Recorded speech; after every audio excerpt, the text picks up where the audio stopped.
Hey, ones and twos. It is fantastic Friday today, Friday the 8th of May. In writing today, we are learning to write about the mini problems that happen to the main character. So, at this stage of our story is where we really want to build the tension for the reader. We want the reader to go on that roller coaster and feel all different kinds of emotions. So, to be successful, I can use the five senses to make my writing even better. So the five senses, I think about what the character can smell, what the character can see, what the character can hear, and we can write them down in our writing to make our writing better. And also, I can build up the action before my story gets to the climax. The climax is the part where a lot of the action happens. Where the problem gets fixed. That happens a bit later in the story. Okay, so we're in our drafting stage still. The drafting part's the longest part in our writing process. We've got our plan to always look back on. Okay, so at the moment with your story, make sure you reread your story. It should, as a reader, the reader should know who the characters are, where the story is set, and they should know what the main problem is for the story. And the main problem in our story that we're writing together is that the dog, whatever you've named it, I've named mine Coco. The main problem is that Coco is too short and she is trying to get her guide dog certificate. That's her problem in the story. Again, I had that wrong.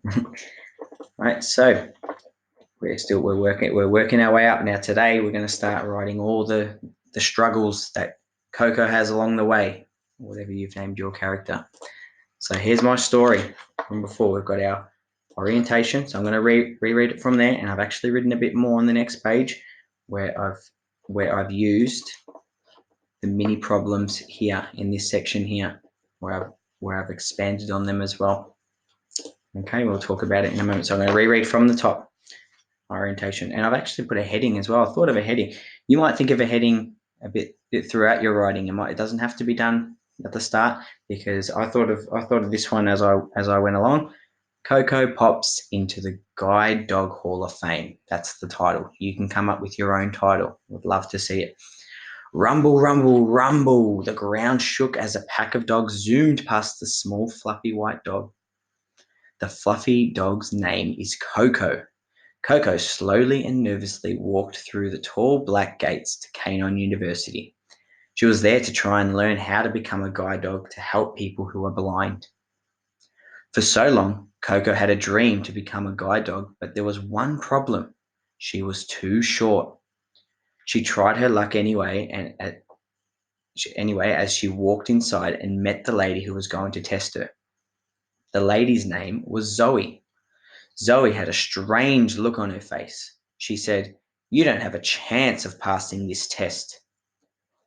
That's what I had written up until now. This is what I added now. My mini problem's about to come in.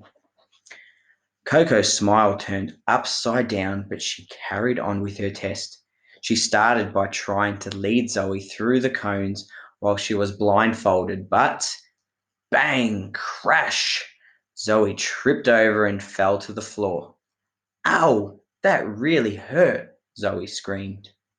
"Ah, well, keep trying, Coco. It happened again and again." Look at that, bang, crash. I'm using my senses, things that Coco would hear to try and make my writing better. So Coco tried the food bowl challenge. She jumped and it hit the green button. Psh! The food came out and filled the bowl. Psh! "Oh no, I can't reach the red button to stop it," Coco whimpered. The food went everywhere. Coco then tried to do the written part of her test, but guess what? Her desk was too high and she couldn't reach the paper. Everything was going so bad for Coco.